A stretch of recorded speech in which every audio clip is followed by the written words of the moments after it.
think this is focused.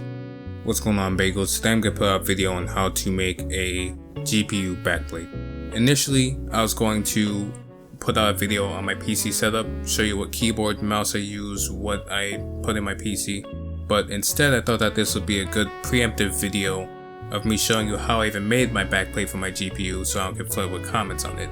Along with there being the silicon shortage and the mass chaos with the scalpers and whatnot, I thought that this would be much more useful and a better alternative for people who are waiting to get their hands on a good card. Disclaimer, I'm not responsible for you messing up your hardware. This is brain dead easy. If you find a way to fuck up your hardware, then that's on you, bro. I'm not there's no way that you can mess this up. Once again, fairly simple. I didn't use a Dremel, I didn't use a CNC machine, I did everything by hand, and you should be able to do it too. I'll show you what materials I used, where exactly I purchased them from, possible alternatives you could use, along with just explaining how I made it while providing pictures. I'm not gonna actually make it on camera because I already made it, it's already in my computer, but I thought that this would be a useful tutorial. So yeah, enjoy the video, thank you.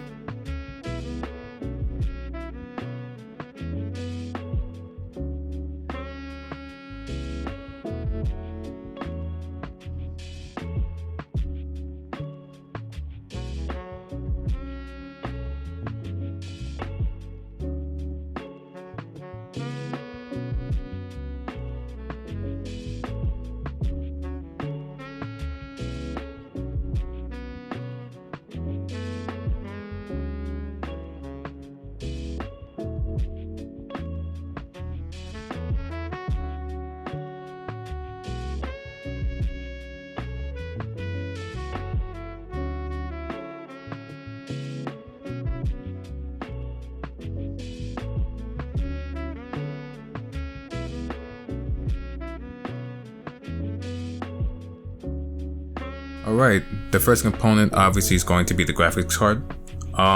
The graphics card is going to be the most important component, obviously, because you're going to be making a backplate for it. It is imperative to use a Sharpie and a ruler in order so you can trace and measure the correct dimensions, so when you cut the acrylic you don't have to waste a million different sheets in order to get it done. I purchased 2 acrylic sheets in case just to make sure, but I only ended up using one of them in the first place. Also, when I was cutting it, I gave it about 1 centimeter of allowance from the port space in case it gets in contact with the IO shield. You don't want it to interrupt the connection there by something disconnecting. Next, you'll use scissors and an X-Acto knife. You don't have to use those exact materials. The only reason I recommend them is due to you being able to cut out designs or cut the vinyl sheet. The double-sided tape. I used Scotch indoor double-sided tape. I didn't use any type of hardcore outdoor stuff because the thing is that we're still handling a PCB here, and in case you want to remove it, you don't want to end up damaging it. So I want mine to be easily removable if I want to be, but still have the adhesion to stay on there. Next is the plastic cutter.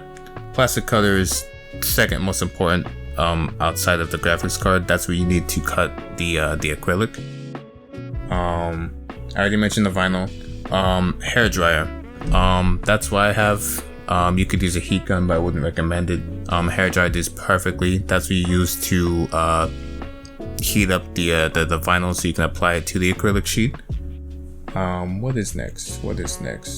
Oh yes, before you apply the acrylic, which I'll demonstrate within the video, I would recommend you giving the acrylic a light sanding, kind of like what the principles of painting.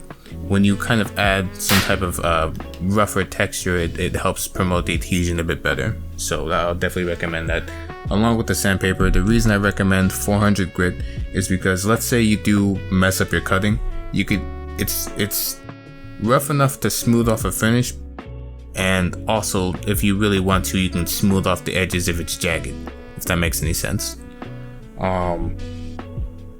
Anything else? Besides that, once you're finished, one thing I probably wouldn't recommend you using in case you have a well ventilated area is probably a polyurethane. It's like an aerosol spray that you use. So when you finish applying everything, you just spray it on top and it gives that nice little finish. But you honestly don't have to do that.